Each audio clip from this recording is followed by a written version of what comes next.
Hello दोस्तों, स्वागत है आप लोगों का आज के हमारे इस वीडियो में। आज हम हमारी पॉलिटी की 6th क्लास का रिवीजन करेंगे। हम 5 क्लासों का रिवीजन कर चुके हैं और जैसे कि आप लोगों को मालूम है, हम नवीन शर्मा सर द्वारा RAA चैनल पर जो उनकी नायक फाउंडेशन बैच में क्लासेस करवाई जाती हैं, उनका एक रिवीजन करते हैं। और इसी श्रृंखला में हमने ज्योग्राफी स्टार्ट की है, जो ROC मैम करवा रही हैं, हम उनका रिवीजन करते हैं और इसके साथ साथ हम पॉलिटी का रिवीजन करते हैं। चलिए स्टार्ट करते हैं हमारी 6th क्लास को। देखो, जो 1853 का चार्टर एक्ट था वो अंतिम चार्टर एक्ट था, क्योंकि 1857 की जो क्रांति हुई, जो आज़ादी के लिए संग्राम हुआ, उसके बाद 1858 से आने लगा भारत सरकार अधिनियम या फिर भारत परिषद अधिनियम या भारत शासन अधिनियम। तो इसी में हम पढ़ेंगे भारत शासन अधिनियम 1858।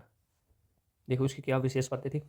1857 की क्रांति होने के बाद 1858 से भारत में कंपनी का शासन समाप्त कर ब्रिटिश शासन लागू कर दिया गया था। ब्रिटिश राज का शासन लागू कर दिया गया।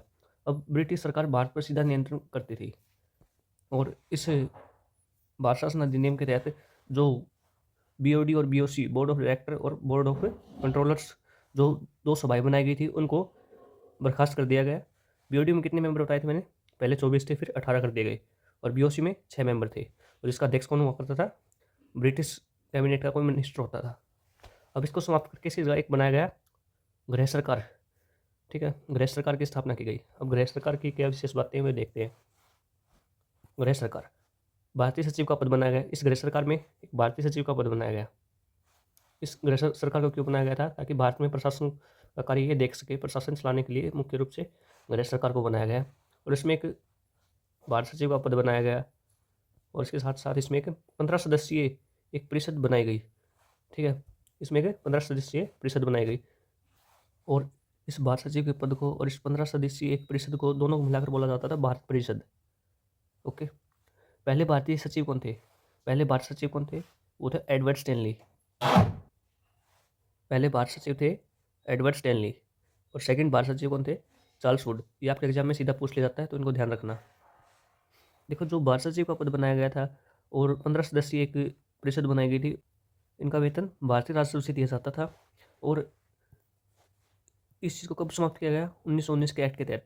अब ये वेतन 1919 में जो एक्ट आया उसके तहत ब्रिटिश सरकार को देना पड़ता था और इसको याद रखिएगा। 1935 में भारतीय परिषद समाप्त कर दी गई और 1947 में भारत सचिव पद समाप्त कर दिया गया। ठीक है, जो ये भारत परिषद है ना, भारत सचिव को मिलाकर और भारतीय 15 सदस्यीय परिषद को मिलाकर इसको बोला जाता था भारत परिषद। तो 1935 में ये समाप्त कर दी गई और 1947 में सचिव पद भी समाप्त कर दिया गया। आगे देखो, और इससे 1858 के भारत शासन अधिनियम के तहत भारत का गवर्नर जनरल अब वॉइसराय कहलाएगा और 1858 से वॉइसराय कहलाने लगा। तो इस टाइम वॉइसराय कौन थे?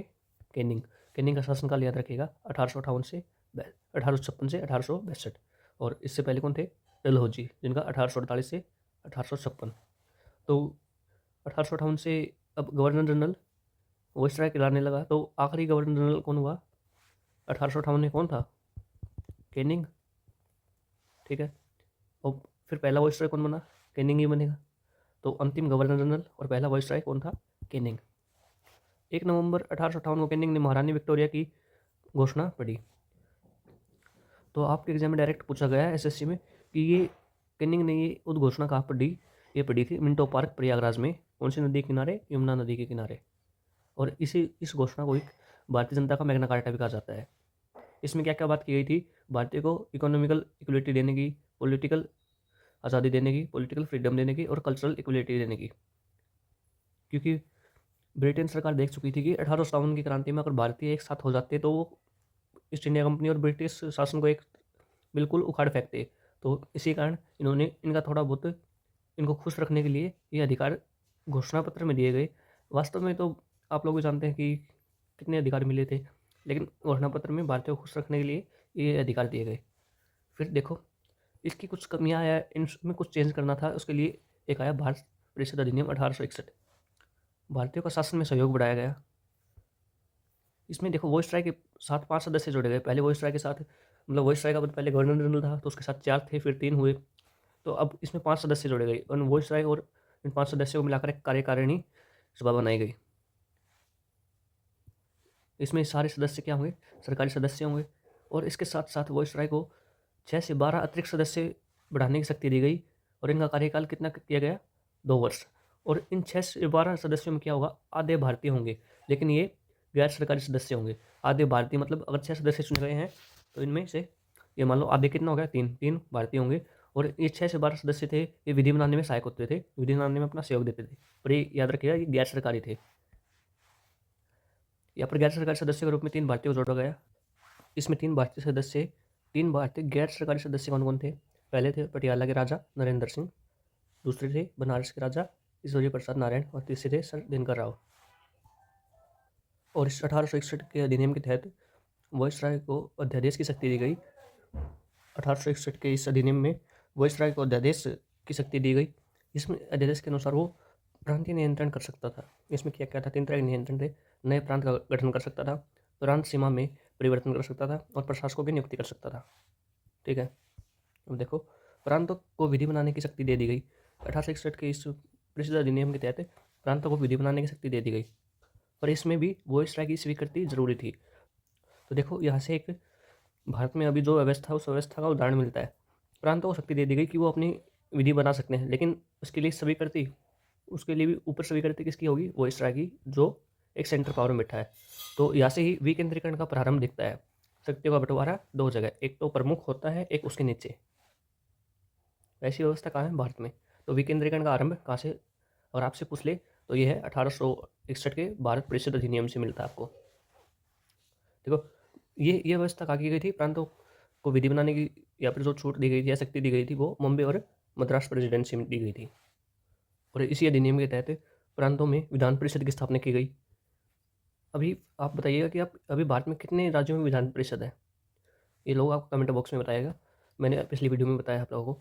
इसके साथ देखिए, पहले विधान परिषद कहाँ बनी? ये 1862 में सबसे पहले बंगाल में बनी। फिर इस अधिनियम के तहत पोर्टफोलियो प्रणाली की शुरुआत हुई। पोर्टफोलियो प्रणाली क्या थी? पोर्टफोलियो का अर्थ होता है कि शासन को कई विभागों में बांट देना। जैसे कि एक गृह मंत्रालय था, एक वित्त मंत्रालय, एक राजस्व, एक कानून मंत्रालय और एक सैन्य मंत्रालय, और छठा PWD, public works department. Public works department की स्थापना 1874 में हुई थी। ओके, भारत परिषद अधिनियम 1892।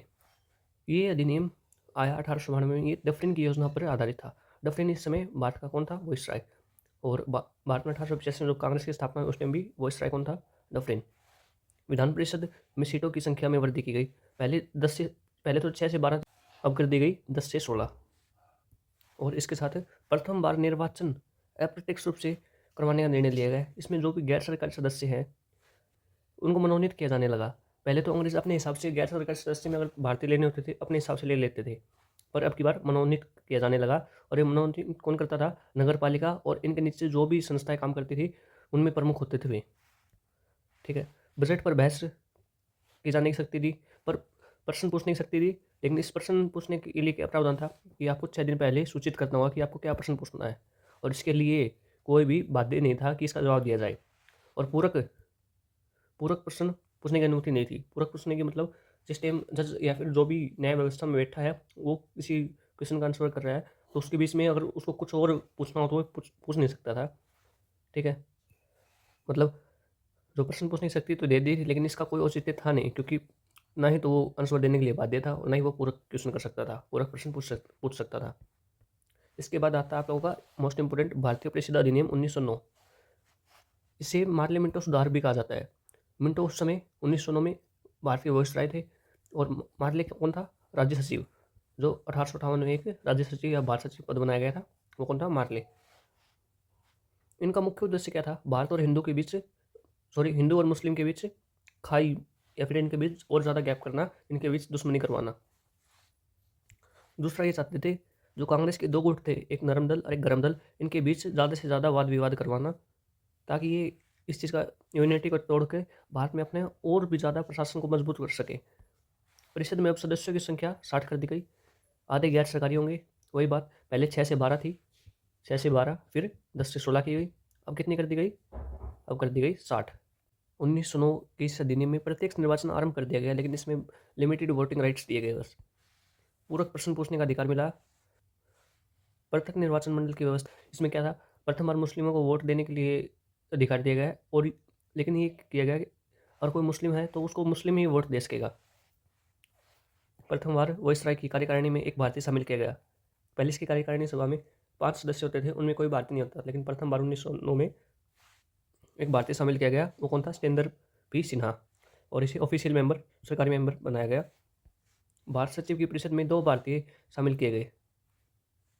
ये 2 भारतीय ऑफिशियल रूप से किए गए। दोनों भारतीय कौन कौन थे? केसी गुप्ता और सैयद हुसैन बिलग्रामी। ठीक है, अब हम देखेंगे इसके बारे में जो क्वेश्चन है वो हमने क्या क्या पढ़ा इसमें। 1858 का भारत शासन अधिनियम, 1861 का भारत परिषद अधिनियम, 1892 का भारत परिषद अधिनियम और 1909 का भारत परिषद अधिनियम। अब इनसे रिलेटेड जो भी क्वेश्चन एग्जाम में पूछे गए हैं उनको देखते हैं। भारतवर्ष में सीधे ब्रिटिश क्राउन का शासन कब आया? यह है 1858 में। नेक्स्ट क्वेश्चन, भारत सरकार अधिनियम 1858 के विषय में निम्नलिखित में से कौन सा कथन गलत है? गलत बताना हमें। तो ये 1 अगस्त 1858 को पारित किया गया, नहीं, ये था 1 नवंबर 1858, तो पहला गलत हो जाएगा। दूसरा, भारत पर शासन करने की शक्ति रानी में निहित थी, बिल्कुल रानी में निहित थी। भारत की बेहतर सरकार के लिए अधिनियम पारित किया गया था। बेहतर सरकार बनी या ना बनी वो अलग बात है, लेकिन भारतीय को तो ये दिलासा दिया गया था कि उन्हें समानताएं दी जाएंगी, इसलिए सरकार बनाई जा रही है। तो कल्पना तो ये भारतीयों के लिए तो यही की गई थी, तो ये सही हो जाएगा। भारत सिविल सेवा प्रारंभ कर दी गई, ये भी गलत। ठीक है, तो अब पूछा है इनमें कौन कौन सा कथन गलत है? कथन 1 और 4 गलत हो जाएंगे। ये हमारे कौन से ऑप्शन है? ऑप्शन नंबर बी में 1 और 4। थर्ड क्वेश्चन, भारत सरकार अधिनियम 1858 से संबंधित निम्नलिखित में से कौन सा कथन सही है? तो कौन सा कथन सही है 1858 के अधिनियम में? ब्रिटिश शासन ने ईस्ट इंडिया कंपनी से भारत पर संप्रभुता स्थापित कर दी। ठीक है, अब ब्रिटिश शासन आ गया, उसकी जगह ईस्ट इंडिया कंपनी की जगह, तो ये सही हो गया। ब्रिटिश संसद ने भारत के शासन के लिए अंग्रेजों का प्रत्येक शासन के अंतर्गत पहला कानून बनाया। प्रत्येक शासन हो गया, पहले कंपनी की तरफ शासन हो गया, अब ब्रिटिश सरकार का क्या हो गया? प्रत्येक शासन भारत में हो गया था, तो ये सही हो गया। यह अधिनियम देश के प्रशासन में किसी भी लोकप्रिय भागीदारी के बिना पूर्णशाही नियंत्रण के सिद्धांत पर हावी था, तो बिल्कुल सही। तो इसका आंसर आ जाएगा क्या? Option number C. 1 नवंबर 1858 को किसकी घोषणा की कि उसके बाद भारत एक राज्य सचिव के माध्यम से ब्रिटिश सरकार द्वारा और उसके नाम पर शासित होगा? तो ये किसकी घोषणा थी? महारानी विक्टोरिया की। नेक्स्ट क्वेश्चन, भारत सरकार अधिनियम 1858 के बारे में निम्नलिखित में से कौन सा कथन सही नहीं है? देखो, इसे भारत के गवर्नर जनरल के पद को वाइसराय में बदल दिया, बिल्कुल सही है। इसने नियंत्रण बोर्ड और निदेशक मंडल को समाप्त करके दोहरी सरकार की प्रणाली को समाप्त किया। हाँ, बिल्कुल दोहरी सरकार की प्रणाली को समाप्त किया। इसने जो बोर्ड ऑफ कंट्रोल्स और बोर्ड ऑफ कौन सा डायरेक्टर्स है उनको समाप्त कर दिया गया, और इस दोहरी प्रणाली को समाप्त करके पूरा शासन डायरेक्ट प्रत्यक्ष रूप से ब्रिटिश सरकार, ब्रिटिश राज में दे दिया गया था। इसने भारत के लिए राज्य सचिव के लिए एक नई कार्यकारिणी का निर्माण किया जो भारतीय प्रशासन के पूर्ण अधिकार एवं नियंत्रण के साथ निहित था। सही है। इसने भारत के राज्य सचिव की सहायता के लिए 5 सदस्यीय परिषद की स्थापना की। ये 5 सदस्यीय परिषद नहीं थी, ये थी, इसमें कितने सदस्य थे? इसमें थे 15 सदस्य। ठीक है, ब्रिटिश संसद के निम्नलिखित में से किस अधिनियम में कहा गया कि ब्रिटिश मंत्रिमंडल में एक सदस्य को भारत के लिए राज्य सचिव नियुक्त किया जाएगा? ये ब्रिटिश सरकार अधिनियम 1858 में। नेक्स्ट, निम्नलिखित में से किस अधिनियम में भारत में गवर्नर जनरल को वाइसराय का पद प्रदान किया गया? 1858 के। भारतीय लोगों का मैग्ना कार्टा, ये महारानी की उद्घोषणा को कहा गया 1858 में जो आया था। नेक्स्ट, निम्नलिखित में कौन सा कथन भारत के राज्य सचिव के विषय में सत्य है? तो स्टेनली भारत के प्रथम राज्य सचिव थे, दूसरा था मार्क वुड।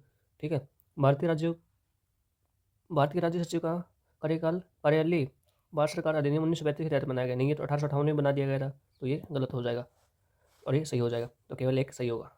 नेक्स्ट, भारतीय परिषद अधिनियम 1861 के अनुसार इस कानून के उद्देश्यों के लिए गवर्नर जनरल की परिषद को अतिरिक्त सदस्यों द्वारा मजबूत किया गया था, जो 6 से कम नहीं थे और संख्या में 12 से अधिक नहीं थे, जिन्हें गवर्नर जनरल द्वारा नामित किया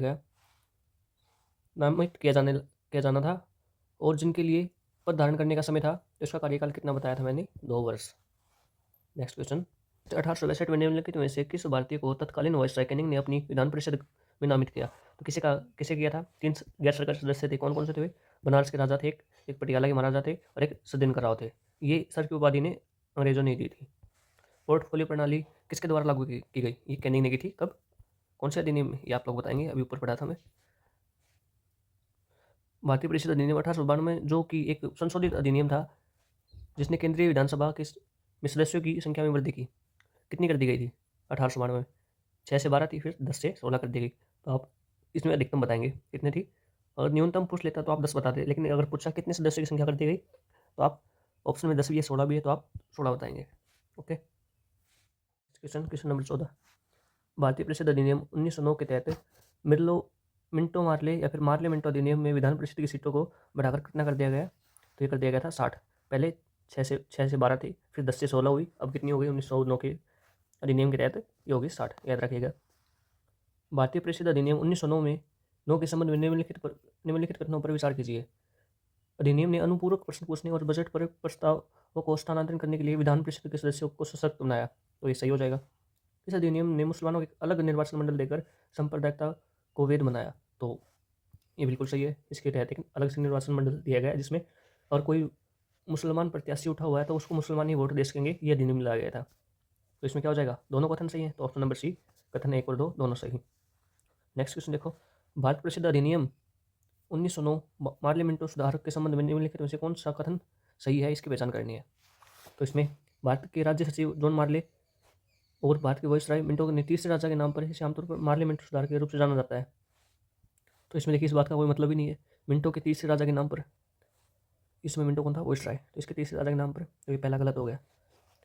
मिंटो ने सत्येंद्र पी सिन्हा को वाइसराय की कार्यकारिणी परिषद का पहला भारतीय सदस्य नियुक्त किया, बिल्कुल सही है। पहला कार्यकारिणी सभा में जो 5 सदस्य होते थे उनमें एक सत्येंद्र पी सिन्हा को चुना गया था, पहला भारतीय। अगर कोई पूछे तो जो सरकारी रूप से ऑफिशियली चुना गया हो।